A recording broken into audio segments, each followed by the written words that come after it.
India hosted a confidential G20 meeting on Saturday. Around 100 international delegates arrived, but an important G20 member was missing. I'm talking about China. Beijing has not commented on the reason of its absence, but we cannot ignore the elephant in the room. The meeting was held in Arunachal Pradesh, the Indian state that China claims as its own territory. You see, China is still delusional over Arunachal Pradesh. It does not recognize India's sovereignty over the state, and it has time and again tried to breach the line of actual control. Have a look at this headline. Only 3 months back, on the 9th of December, the People's Liberation Army tried to unilaterally change the status quo. Around 300 to 400 PLA soldiers launched an attack in Tawang sector. They came equipped with spiked clubs, taser guns. They were confronted by Indian soldiers. Troops from both sides sustained injuries. The matter was later resolved in a flag meeting. And in the days leading up to the clash, China increased its air activities on its side of the LAC. Chinese drones flew close to the area. The Indian Air Force also stepped up its surveillance.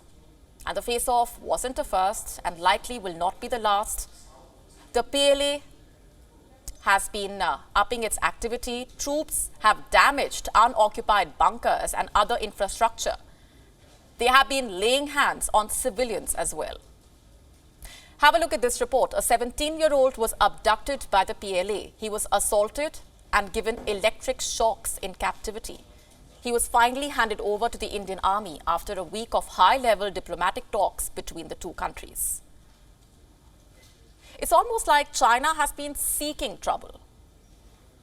It has been laying false claims on the whole of Arunachal Pradesh. Chinese maps show Arunachal Pradesh as part of China. Have a look at this report by China's state-run media outlet.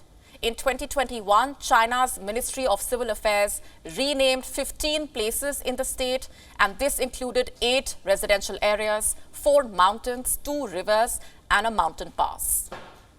It was the second batch of so-called standardized names. The first one came out in 2017, which renamed 6 places in Arunachal, and this triggered a sharp response from India. The Ministry of External Affairs said that invented names cannot alter the facts on the ground.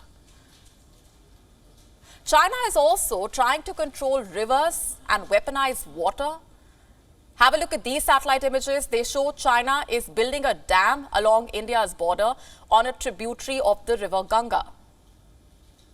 The Chinese call it the Yarlung-Zangbo River. It flows into Arunachal Pradesh as the Siang and then to Assam as the Brahmaputra River. China can use this dam to store water, causing shortages in Assam and Arunachal Pradesh. Beijing has also routinely objected to visits by the Dalai Lama and Indian leaders to Arunachal Pradesh. And now it decided to sit out of that G20 meeting in the same state. And it doesn't take a genius to connect those dots.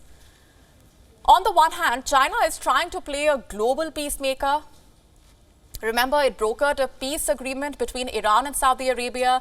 It's also trying to mediate as far as the Russia-Ukraine war is concerned. But on the other hand, it is playing petty politics with India. Why else would it skip the meeting? What does it have to say for its absence? WION now available in your country. Download the app now. Get all the updates on the move.